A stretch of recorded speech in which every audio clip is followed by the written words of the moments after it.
Hi, everybody, and welcome to the DogCo Secrets podcast. My name is Michelle Klein. I am your host, and I am also the founder of DogCo Launch, where pet care companies come to grow and scale. Today's episode, we are going to throw back to an episode that we actually posted and filmed last year. And it's an interview with the one and only Joey Coleman. Joey is a best-selling author, and he is about all things retention, both employee retention and client retention. We brought him to the DogCo Business Summit last year for our very first summit to do a 4-hour workshop on employee retention. And it was so stinking good that we were like, we have to bring him back again. So he is coming back for our 2026 summit, and he is going to be focused on all things client retention. I want to be clear, this is a plug for you to come or at least participate digitally because we do live stream this event for everyone. It's a 4-hour live stream. You can bring all of your team and watch it together. It's an incredible, incredible presentation. Joey is just so skilled and talented at what he does. I think you'll understand why I am so Team Joey, such a fan at the end of this episode. Yeah, shameless plug. I hope you will join us for Joey's session, either at the summit in person or the digital tickets. We'll make sure that that link is included with this episode. And otherwise, enjoy getting to know my friend Joey and a little bit about the work that he does.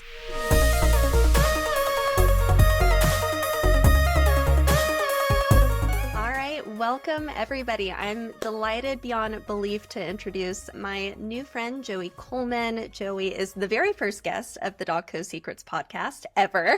So we are starting with a bang, which is amazing. So Joey, thank you so much for being here. I'm just so excited to have you here. Well, thank you so much for the invitation. I'm excited to be the first. The secret is out. The secret podcast is out. I'm here. Super excited for our conversation. And thanks to everybody listening in. I know we're going to have an awesome conversation because I have so enjoyed getting to know you, Michelle, and know what you're all about. And just excited to have your listeners and your audience and your friends be able to connect as well. Yeah, it's going to be great. I'm so excited. So many questions. So Joey, I know I've shared this with you, but maybe some context to the audience about why I was and am so excited to speak with you today is because of how badly the industry that I am in needs your insight and your wisdom. It's tough out here, small business. And the beautiful thing about the industry that I am in, and one thing I love so much about it, is it's full of people that maybe didn't initially plan to start a business. They had a passion, they fell in love with it. Next thing we know, we are trying to retain staff, we're trying to retain clients. They're bleeding out the sides, and it can be real tough. So one, thank you for the work that you do. And two, just to give everybody a little bit of a sneak peek, Joey is actually doing a workshop at the DogCo Summit, which is going to be amazing. And that is going to be on staff retention. So I actually thought today we could focus a little bit more on the client side, because I know that's also an expertise area of you. Absolutely. Well, one of the things that I love is talking about keeping and engaging humans, and whether those are the humans that are working on your team or those are the humans that you are serving. I know you're all used to dealing with the dog side of the business, right? Which is fabulous and is great. And I'll defer all expertise to all of you. But the human side of the business is kind of the side of the business that complicates it, right? The dogs are usually pretty easy to wrangle, all things considered. The humans, much more challenging. More nuance to them. I agree. They do. They sometimes do. And they don't seem to respond to commands or treats nearly as well as we'd like them to. I will say I'm a husky owner, so there's a little bit of a difference there. He's kind of like a human, but no, I fully agree. So Joey, what drew you to this line of work initially? You know, my career, Michelle, has been incredibly eclectic. I worked for the United States Secret Service. I worked in the White House Office of Counsel to the President. I worked for the Central Intelligence Agency. I was a business consultant. I was a criminal defense lawyer. I taught at the postgraduate level. I ran an ad agency. I've had this crazy eclectic career and path. But the thing that tied all of these jobs together was humans.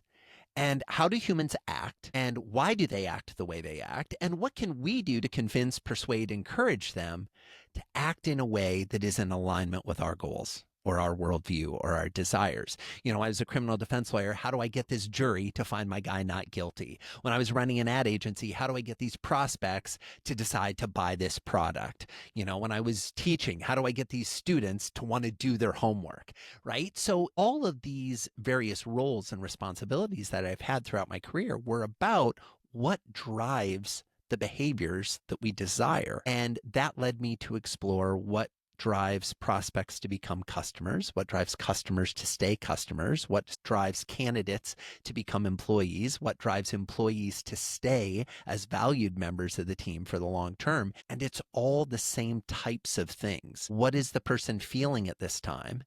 And how can those feelings encourage them to take the next step in the relationship? That is, well, one, fascinating. I have so many questions that we're not going to have time to get to already. So maybe I'll just pick one out of personal indulgence. What has kept you in this work? Like the further into it you've gotten? Humans are messy. Humans are messy. They're beautiful and they're complex and they're simple and they're messy. And I think the work is never done. You know, with a lot of the clients I consult with, you know, one of the things I say early on is the job of creating remarkable customer experiences or the job of creating remarkable employee experiences is never finished. And on one hand, that can feel really daunting. It can feel really daunting to say, let me get this right, Joey. You want me to spend all of my time focused on creating a remarkable client experience, and then tomorrow I have to do it again? And the next day I have to do it again. And the next day I have to do it again. Yes, this is the joy of getting to be alive. And the thing that worked a month ago may not work next month. And we can get frustrated about that. And trust me, when it comes to, you know, being a parent or being a pet owner or being, you know, a significant other or navigating through life, we're like, wait, I learned the pattern. Why can't I repeat the pattern and have it still work? Because we're human. And that can either be a sense of frustration or a sense of awe and an ability to say, ooh, how can I get curious? How can I explore? How can I try something new? I think there's a lot of excitement and possibility and intrigue in that. And I try to lean more into that to drive these kinds of interactions and experiences that keep people coming back for more. Yeah. Man, I love that. I was just having a discussion this morning with one of my groups on the intersection of burnout and curiosity and how when we are in this place of burnout, not to go kind of full psychotherapy on it, but when we're in this place of burnout, it's so hard to approach our team and our clients with that level of curiosity that we need to keep us going. One of my favorite phrases that I've been using with myself a lot lately is, how can I work to get curious before I get critical? Because so often things happen in our businesses and our lives that we're like, oh, why did that happen that way? Oh, it never should have happened that way. Oh, why did they do that? And it's like, okay, we can immediately go to those emotions, or instead we could take a pause, just a brief respite in the space of curiosity. Well, why did it happen that way? If you're ready to take your pet care business to the next level, then I want you in the room at the DogCo Business Summit, October 2nd through the 4th in Winston-Salem, North Carolina. We have brought together the very best speakers we could possibly find, and we are getting the best companies in the room to help give you the path to grow and scale your pet care business. Go to dogcosummit.com to learn more. There's something else going on in their life other than me, you know. Oh, there's something that I thought I had explained, but clearly I hadn't. Oh, there's something that I know to be true, to be a key element of this project that I never explained to my team that is working on the project. Not because I was intentionally withholding it, but because it is so familiar to me and so obvious to me. And because I've done this dozens of times, hundreds of times, thousands of times, I just presume that they know that this is a key component. Why would they? They've never done this before. And I think our clients are the same way, right? We presume that our clients know what our services are going to be. I'm going to walk your dog. Was that really all it is? No, not at all, right? We know that. We know it's much more complex than that. But if I believe that most humans are completely overwhelmed, They're Mm, completely overwhelmed by the amount of communications they receive every day, the amount of information their brain is required to process, the amount of relationships they're trying to maintain, the amount of followers they have on social media, the amount of podcasts they haven't listened to, the amount of books they haven't read, the amount of dollars they haven't earned, all of these things that are just like, I'm not there yet. I'm not there yet. Someday I'll be there. I need more. I need to do this. I need to move there. And we're so overwhelmed that some of the basic stair steps of, oh, and then the next thing to focus on should be this, and then the next thing should be focused on should be this. It's why I'm such a fan of the work you're doing in the industry of like saying, hey, look, this can be an easy, I'm going to go next door and see if the neighbor will let me walk their dog for $5, right? The kids starting a dog walking business, right? And there's nothing wrong with that. That is the genesis story, the origin story of many of the businesses, right? And it can be much more complex than that. And it can be much more mm. multifaceted than that if we want it to be and if we're willing to be curious about that. Yeah, 100%.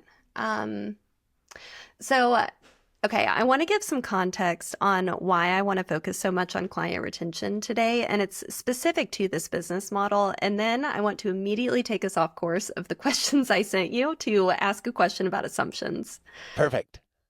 So, just to contextualize something to this business model, a common misconception that I see some people have about the pet care industry is that there isn't money in it. Like, we're walking dogs, it's $20, $30 here and there. And the reality is they're not wrong if we focus on one-off engagements with the clients that we are trying to attract. However, if we become really skilled at retaining clients, these clients, oftentimes it's not uncommon in businesses I work with that the value of a client can be $4,000 a year, $8,000 a year, if we really figure out how to make our business model sticky and our business model something that people want to come back to over and over again. So, going off track into a question about assumptions, what assumptions do you see people make when it comes to retention or to running their business that one, they may not even be aware they are making, and two, just knock them out before we even get started? I love this question, Michelle, because I think there's so many assumptions we make as humans. And this gets back to the thing we were talking about, curiosity, right? Mm, Curiosity in many ways is the antithesis of assumption. Right? Because if we stay curious and we hmm, stay interested, we don't get sucked into the pathway of assumption of, well, I know how this works. I think what happens is we have a tendency as humans to be pulled to the transactional, hmm, even though our hearts want to be relational. We live in a world that skews and over indexes on transaction. hmm. And yet, as humans at our core, at our essence, we're looking for deeper relationship. We're looking for long-term relationship. And I think you're right. When it's like, oh, well, walking this dog is worth $20, that's transactional. Mm, Taking mm. care of the most valuable member of this family, because make no mistake about it, most people will tell you. I know plenty, especially dog owners. Oh my gosh, I love you people, right? Most people, like, if the house is on fire, grab the dog and the spouse and the kids will sort it out. You know what I mean? It's just Well, like, they have wow, legs. really? Yeah, we have Yeah, it's just, thumbs. yeah, Yeah. they'll sort it out. They can open the doors. It'll be fine. And it never ceases to amaze me in this space how much the depth of relation is between the dog and the human they live with. And yet, those folks that are providing services around that relationship think that it's transactional. Mm, Not at all. mm-hmm, And mm-hmm, so, one of the things that I often encourage folks to consider, especially business owners, is what is the parallel to the business you're in? So if I go on to Amazon Prime, for example, and I want to rent a movie, it's going to cost me anywhere from $3 to $15, maybe $20 if it's a brand new release that just came out, right? That is a transactional relationship. I'm going to pay, I'm going to watch the movie. When the movie's over, I either had a positive experience or a negative experience that was worth the money or wasn't worth the money. Juxtapose that against a Netflix subscription, mm, right? mm-hmm. Which I would liken maybe a subscription to taking care of your dog, where it's like, oh, I'm going to pay for this and I get to watch the movies when I want to watch the movies and I get to watch whichever kinds of movies I want to watch. What's interesting about that is a lot of business owners that are trying to get their clients to become subscribers or to become more relational aren't behaving relationally in their own life, Hmm. but they're trying to sell relationships. Mm-hmm. And it's like, well, what's your context? What's your framework? What's your experience with doing this? I talk about this lots of times with employees. There's so many employers who want their team members to deliver a Ritz-Carlton first class white glove experience. And I say, great, I love that. And years ago, I was doing a presentation for a team and I got all their employees together. And I said, the CEO hired me to teach you how to deliver Ritz-Carlton first class white glove service. And everybody's sitting there. I said, we're going to start with a quick little survey. Okay, everyone in the room who has ever stayed at a Ritz-Carlton, raise your hand. And the CEO proudly raised his hand, and the head of sales raised her hand, and even the CFO raised their hand, but no one else raised their hand. I said, great. Next question. How many of you have ever flown first class? The CEO proudly raised his hand. The head of sales proudly raised her hand. The CFO put his hand down and was like, do you know it's so much more expensive to sit 2 rows further up on the plane? No one else raised their hand. And then I said, okay, how many of you have ever been at a meal where the waiters that brought your food were wearing white gloves? Not even the CEO or the head of sales raised their hand. No one raised their hand. I said, it's impossible to ask our team members to deliver an experience for which they have no context. Yeah. So many of the people in this space, I know from our conversations, are in this dynamic where you're trying to have team members and you're trying to have employees who deliver these remarkable experiences. But the question I would ask is, are you treating them in a remarkable fashion? Or are you looking them to just fill a shift? Are you looking for them to just be available? What is the depth of relationship we're trying to create for our clients? Are we creating a parallel depth of relationship with our team members? In many organizations, we're not. And that's a growth opportunity. Yeah. So I would say a big assumption is that people assume that, well, because I understand it, everybody else on my team will. Or because I want X, everybody else will want X. Those are some pretty gigantic assumptions that can bring a business to its knees. Yeah, 100%. I know I shared with you in another call that we had a concern that I've had about our industry is as the world is automating more and as the world is AI-ifying more, dibs, I made that word up. I love it. There's so many I's in AI-ifying. I'm just so excited. It's like, can I buy a Valvana? Yes, I get all of them. If you see t-shirts at the conference, it came from Perfect. this I will conversation, know it came right everybody. right here, friends. A concern that I have had, and I would say like most service-based businesses should be wrestling with this tension, or I believe they should be, is, at what cost can the automation, the hiding behind AI, the systemization replace real relationships in ways that it shouldn't? And I feel like that gets into some of the conversation that we're having about just what does it look like to really build relationship and to anchor that expectation around relationship. Yeah, I'm not opposed to automation. I'm not opposed to systemization. I'm opposed to you thinking that by itself will deepen the relationship you have. That's a really good framing. Right? I'm not opposed to, I have in my calendar my wedding anniversary. It's in my calendar. I remember what the day is, but it's in the calendar as a subtle reminder in case I'm not remembering what it is to do it. Does that make me a, happy and wonderful partner? No. But is it putting a system and process in place that my assistant knows 30 days before to be like, hey, by the way, see that it's in the calendar. Has anything happened on that yet? Oh, yes, it has. Oh, great. Just wanted to make sure. Now we're using systems to serve the relationship instead of to drive the relationship. That's an amazing distinction. I fully agree. So when we are looking, following this thread of assumptions being very closely related to mistakes, I would say mistakes are assumptions in action. What mistakes do you see small businesses make when it comes to client retention specifically? Or is it the assumption that's the mistake? Well, I think assumption is certainly a mistake. I mean, I'd say the big thing is most businesses over-index on new client acquisition. And they use that word, acquisition, right? And it's just like, oh my God, I want to take a shower. No one in the history of the world loved the idea of being acquired. Okay, that is not something as humans we desire. But they over-index on how do I get more instead of how do I do more with the ones I already have. If I Mm-hmm. go to almost any business on the planet and I say, how much money are you spending on marketing this month? Or how much money are you spending on marketing this year? Or what are your big marketing initiatives? What are your big sales goals? What are your sales initiatives? Most business leaders can tell me to the percentage point or to the dollar how much they're spending, what they're focusing on, what they're targeting. But if I say, what are your retention goals? I often get this flippant, well, 100%, of course. Great. What's your current retention at? Well, it depends. That's a beautiful answer for I don't know. That's a beautiful answer. You could have just made it easier for both of us if you said, I don't know. Mm-hmm. Because if you don't know what your retention is, I can tell that we are over indexing on growing and selling and marketing instead of over indexing on creating remarkable experiences, engaging, and keeping.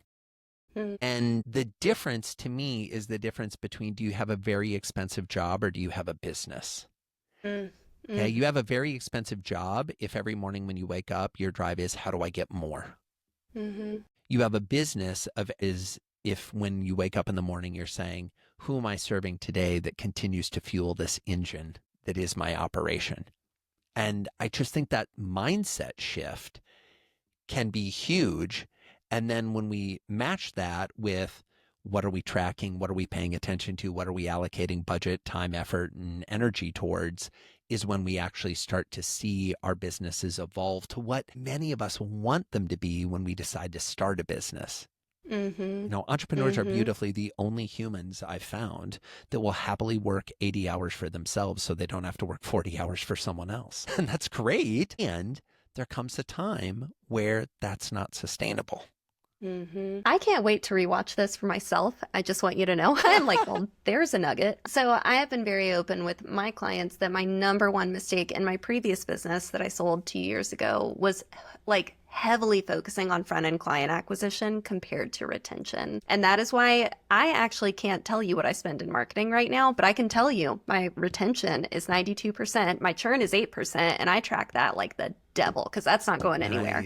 Nice. I love it. I love it. Well, and Michelle, for what it's worth, you're not alone in that, right? And there Mm-hmm. are lots of reasons why we over index on the chase.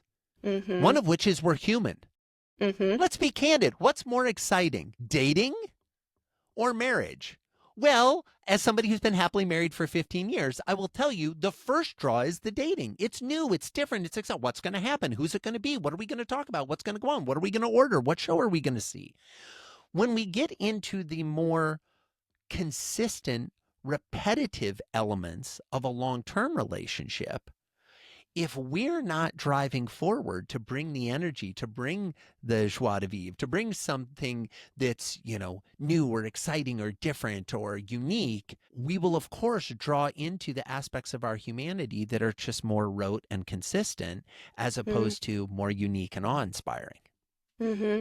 Yeah, I like to describe it to my clients as one is full of dopamine and one is full of vulnerability, and our brains really like the dopamine side. So true. So true. Oh, I love that. I love that. I've at least found in my work that there's a vulnerability that comes with retention that I feel like is maybe not discussed frequently, where it's vulnerable to go back and try and upsell a current client when it's like, but I haven't really asked them about their current experience and do they actually like me? Have they just not made the time to churn? So, Totally. And when we keep folks for the long term, we increase the number of opportunities where we'll miss the mark. mm, mm, And we increase the pain of having the conversation about how we missed the mark. If it's a brand new yeah. client and we drop the ball, it's kind of like, oh well, didn't get that one. But if it's somebody who's been there for a long time and they leave, that hurts. I mean, there's a reason why. People ask me about the title of my book is Never Lose a Customer Again. So I've got Never Lose a Mm, Customer Again and Never Lose an Employee Again. But let's keep it on the customer. The Never Lose a Customer Again, the most important word in that title is again. mm, It's not never, it's not lose, it's not customer. It's mm, again, because you can't have been in business for any appreciable amount of time without having lost a customer. And when you lose a customer, it hurts. mm-hmm. And we want to avoid that hurt. But the challenge, I think, is many business owners, instead of analyzing why they lost the customer and putting in things that focus on retention, they instead shift their focus to, well, if I just had more of these, if I lost one, it wouldn't hurt as bad. They're making the assumption that the loss is based on the volume, that the volume is causing the pain. The volume isn't causing the pain. The loss is causing the pain. And that's where, if we shift to, what am I doing to retain this relationship? What am I doing to deepen this relationship? What am I doing to keep this relationship?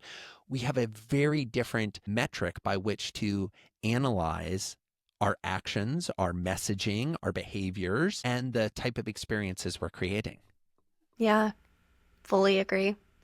There is so much that humans will do to avoid pain. So much. It's fascinating. Yeah. It's fascinating. Yeah. And this is why I love the human condition, right? It's, as long as you can do your best to keep coming back to curiosity, humans are undefeated in continuing to do curious things and things that make us go, really? Why did you make that choice? Okay, I would never have made that choice in 1,000 years, but let me try to understand why you made that choice. So the thread of relationships and of building legitimate relationships. One thing that I think can come up in this business model as a tension point is when owners start to focus on scaling. So they start to focus on hiring and facilitating that relationship through staff and to some degree through systems rather than through themselves. I see a lot of owners, and I'm very susceptible to this as well, where it's like, because I'm so close to it, I can almost like be a conduit to it. I can like kind of distill a lot of experience just through who I am. What advice do you have for retention-based strategies where maybe the relationship is not focused on the owner to the client directly?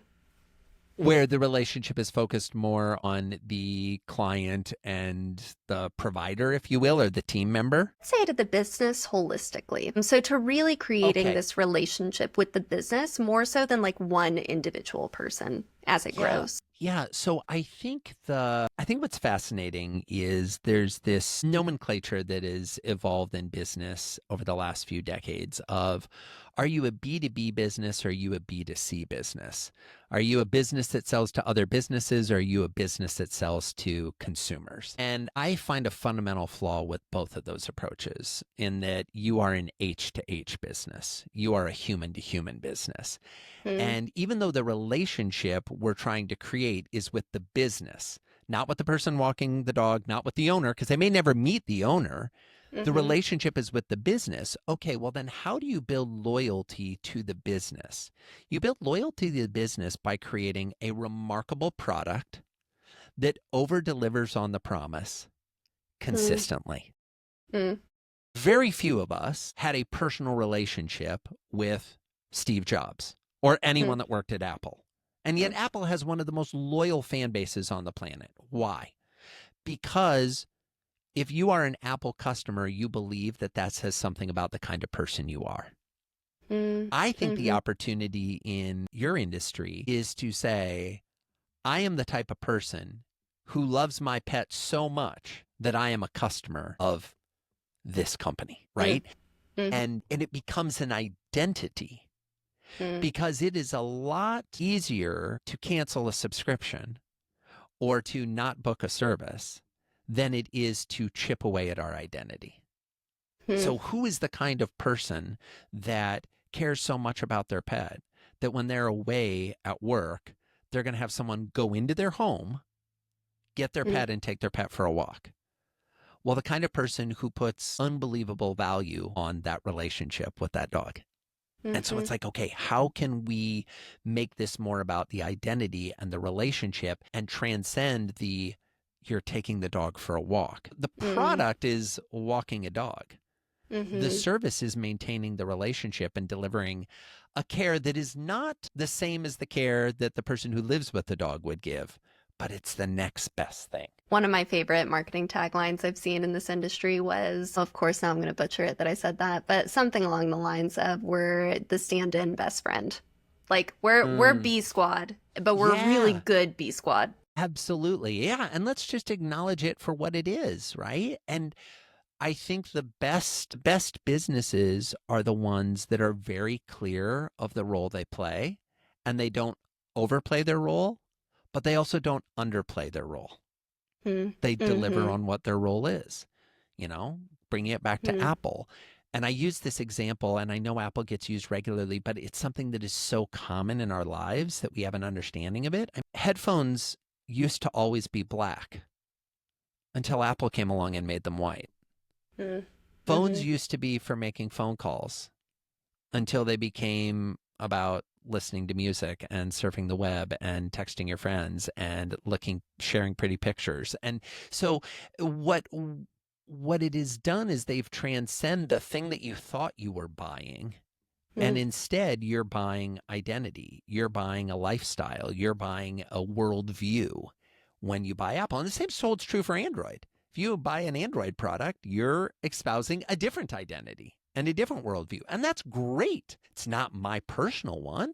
But if that's yours, awesome. And you embrace it. And you think I'm an idiot for spending the money I spend on an iPhone. And you're thinking I'm crazy for not having a device that can be hacked and tweaked and tooled to work the way you want it to work. I get it. And it's just a different identity. There are some people who will never hire someone to walk their dog.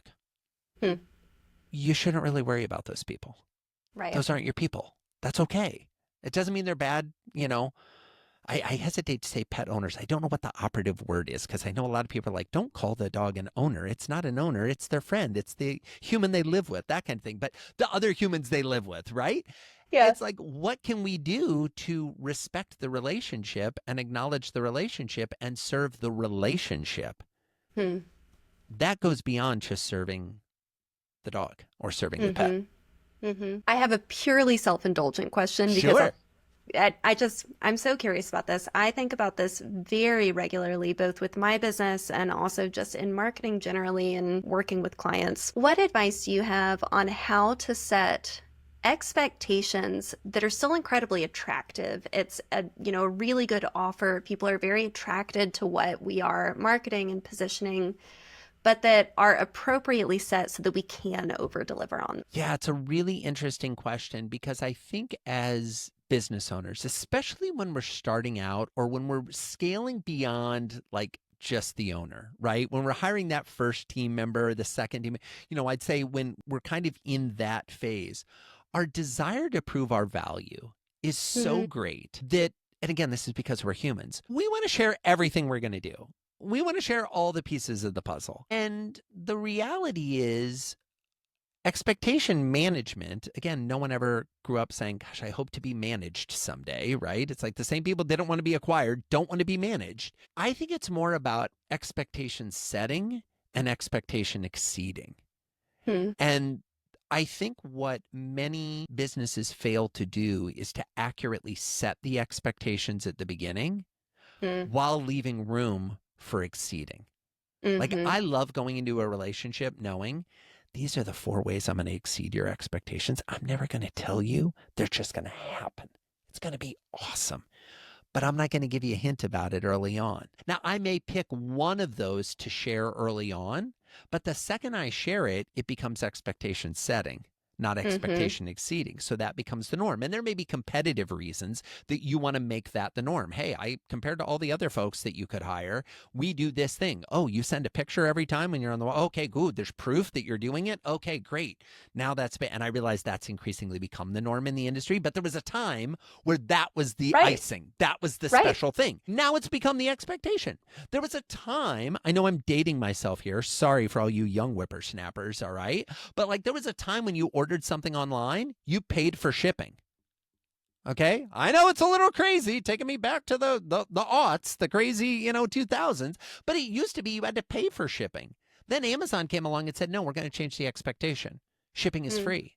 Now, if I go on a website and I have to pay for shipping, I'm like, really? Come on. You're charging for this? I know they're shipping it to my house. I know it has an expense. I know, by the way, that Amazon is building in the shipping cost into your Prime membership and into the cost of the items. I'm fully aware of how this works. But nonetheless, when I get to the checkout screen and I go, shipping charges? This isn't fair. That's how my body reacts. So when we think about the expectation setting and we think about the expectation exceeding, what are the things that are the ante-up chips to sit down at the table and play the game versus what are the things that make you and your business the unique, special business that has to be part of my life, as opposed to this is something that, I might do for a while. That's when you transcend being a service provider to being a lifestyle deliverer. I really love that distinction. I'm gonna let that one sink in. I love that. There are so many businesses in this industry that are wanting to move to more of this concierge style. It's a discussion point that I'm hearing more and more, or membership style or subscription style, something that really fuels more of this long-term relationship. So I think that is just so applicable. So for small business owners that are overwhelmed, if you had a drawing board with all these amazing strategies, which I know you do, if you were picking one high impact strategy for client retention for the overwhelmed small business owner, what would that be? I would figure out a way how to easily and efficiently systematize high touch moments. So here's what I mean by that. I would be willing to bet that whether you are a solo entrepreneur or whether you've got a team of 8 or 10 folks or, a team of 40 folks, whatever the size of your business is, that the great majority, if not all of the people who are showing up to walk a dog, have a phone in their pocket or in their purse. Yes. I'd be willing to roll the dice. That is an assumption I am making in this hypothetical, but I feel confident in this assumption. I can validate it. Right? That's an accurate Okay, good. one. I appreciate that. You have a phone in your pocket or in your hand that has a video camera on it that is more powerful than the video cameras that were used by network news 40 years ago. You're there with the dog.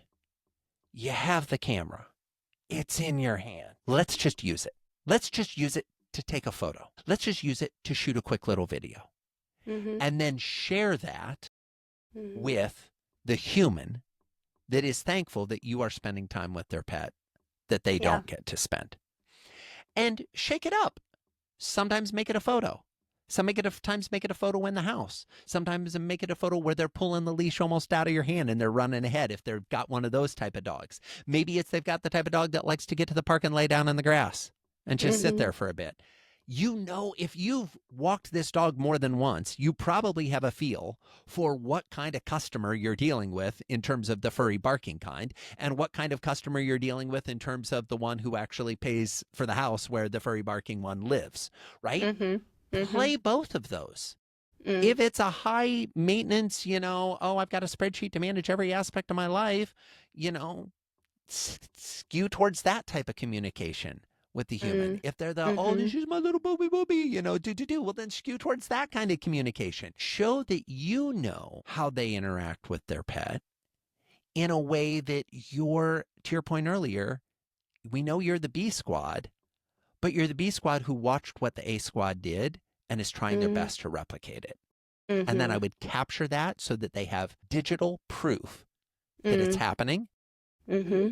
I don't know a pet owner that has ever said to me, I've seen enough photos of my dog. They might exist. I just haven't met this person yet. So some of us are like, really? I'm going to send a photo every time? Yes. Now, don't send the same photo of it walking down the sidewalk every single time, but different photos, different angles, different shots, the lighting. Oh, it's raining outside, so we walked around inside the house. Oh, it's a beautiful sunny day, so we played catch with the tennis ball. Whatever it is, I don't think there are going to be people saying, every single time they walk my dog, they have to send me a damn picture. No, they're going to get the dopamine hit of, I just got to see Fido. I just got to see Rover. I just got to see Princess Petunia. Whatever it is, they're going to be excited about. You can be part of that dopamine hit every time you deliver on the service that they're paying for. So 2 thoughts on this. One, you are so on point. So I got outed by Apple Cloud the other day. So Apple started doing this thing where they pull together like grouped pictures and they're like, here's an album with music. And it pulled together one of every picture I have of my dog, which was 412. And it pulled together an album of me and my husband, which had 10 pictures in it. I love it. I love it. I love every piece of it. Oh my God. 100%. 100%. Michelle, I am not going to ask you on the air if you love your dog more than you love your husband. But as a recovering attorney, ladies and gentlemen of the jury, I ask you to look at the evidence count. That's all I need to do. Case These closed. people know who they're dealing with. Exactly. These people know. 100%. 100%. Oh my gosh. I'm so sorry, Evan. We can talk about this later. I love every piece of it. Evan, you're still loved, just not as much. Just not Here's as much. the It's thing. okay. You're We still. both know. Hey, Avis, try harder. Number 2, we try harder. That's great. It's just the Avis relationship. For anybody who has a spouse that has a dog, just enjoy the fact that you are number 2. It's fine. Just embrace it. Feel it. I didn't know it was going to go this direction, but yeah, it is. I love it. The second thing, maybe more to actual business strategy that was coming up for me is I was talking with a client the other day and she asked for my opinion about something and I gave her a piece of advice and she looked at me and she said, I keep waiting for, and I love this client. It was so direct. She was like, I keep waiting for your strategy to blow me away. And it's always a return to the basics that I know I need to do. And I was like, yeah, we always want the fancy. Gosh, yes. And it's And you know why we always want the yeah. fancy, Michelle? Because we're human. Yeah. We're human. We have been taught to chase the shiny object, to chase the new thing. Why? Because it catches our attention and our peripheral vision. And we're like, oh, what's that? I want to go look at that. Mm-hmm. There is no one on planet Earth today that doesn't know you should eat more vegetables than you're eating. There's no one that doesn't know that. If you have made it this far in life that you don't know that, what it tells me is that you were born in the last week. Okay, like literally, you were born in the last week and you're like, oh, vegetables, what are these? I don't even know. Everything's new to me. My eyesight hasn't even fully formed, right? Here's the thing. We know so much of this stuff as business owners. People ask me all the time. They're like, Joey, I read your book. I saw your speech. I went to your workshop. You know, respectfully, none of it was rocket science. I'm like, oh, you're absolutely right. None of it is stuff that you don't already know. I'm just trying to encourage you to do it. Mm-hmm. That's all I'm trying to do. I'm just trying to get you to actually do the thing that you know you should do that, by the way, you did when you first started. When your business had 1 client, 2 clients, 5 clients, you did this. You cared about them because there was more time. When you only have 1 client, all you're thinking about all day, every day is that client. Yeah. It's when we grow that we stop having the time to focus on an individualized level, which means we start talking about things like systems and process and automation. We never think about automating one relationship. It's like, oh my gosh, I'm not going to build an email sequence for my 1 customer. I'm just going to write them the email. Right. But as we grow, we get caught up in the, well, this will make it easier if I just do the same thing to everyone. And we miss out on all those things that worked so well when we were starting. I have a question that I like to ask companies I work with, which is, so oftentimes lead flow, like that lead flow can be a big focus and they can feel a little stuck on tactics. And I'll say, you know, if you had to go out and get 5 clients today, what would you had to? Like business would shut down if you did not. You know, it may take a second, but typically we can find some tactics. Well, I'd go to a brewery where people are hanging out with their dogs and I'd introduce myself and I'd talk to them about it and I'd try this, or I'd go on Instagram and tell my story. And oftentimes you're just so on the point. It's the application of what I know to the behavior, which is what really matters, is that output, because we know. But yeah. And here's the thing. I'll bring it back to what I was saying about trying to be curious before you get critical. For all of our friends listening in who are like, oh, gosh, I know this stuff. I'm an idiot. Why don't I do it? Like, oh, my gosh, Joey, you're right. Michelle, you're right. If I would just go back to the basics, give yourself a little grace. yes. Give yourself a little grace. It's hard. You have chosen the difficult path. Being an entrepreneur, starting your own business, running your own business, having a side hustle, walking dogs, you're entrepreneurial. That is the non-normal path in our society today. Give yourself a little grace. that there are going to be times where you get it right and there are going to be times where you don't get it right. And that's Mm-hmm. okay.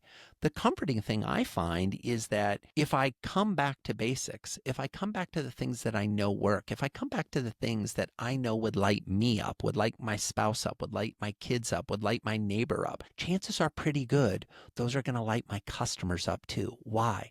Because humans are humans are humans. It brings us back to where our conversation started. Mm-hmm. It's easy to get lost in the AI. It's easy to get lost in the technology and the automation and the systems and the process. And those things are all great. I'm not denigrating any of those. Mm-mm. But don't hesitate to come back to what are just the basic things that people like? Well, they like their pet. They like feeling like they matter. They like feeling appreciated. They like feeling seen, heard, valued. You can deliver all of those things to every one of your customer with an investment of $0. It just requires an investment of effort and intentionality. That's all it requires. I think that brings us to the perfect point to make a big announcement about the summit, as I know we are winding down here in just a moment. So, listeners, very exciting announcement that is coming out with this podcast. But Joey Livestream's workshop for the DogCo Summit, we are now going to be able to offer virtual tickets. Woohoo! Super exciting. Yay. If you can't come in person, which by the way, come in person. We are going to have so much fun together. We are going to hang out. It is going to be a fabulous event. We're going to have a great time. But I also know that you might be looking at your calendar going, I just can't make it work. Just logistically, it is humanly impossible for me to make it there for the actual event. You can join us virtually. It'll be great. Yes. So, yes, please come in person. If you can't make it, though, there will be an option to get all of this amazing knowledge. I'd be remiss if I did not thank Time to Pet for their sponsorship, which made this possible. Thank you so much, Time to Pet. Joey, I cannot wait to meet you in person. Thank you for being part of the DogCo Summit and for your knowledge today and coming on the podcast. This was a true delight. Michelle, thank you so much. Thanks to everybody who is listening in. I look forward to seeing all of you in person in September or virtually in September, or if for some reason you just can't make it work in person or virtually, that we get the chance to cross paths at a future summit event. Wonderful. Okay. Thank you so much.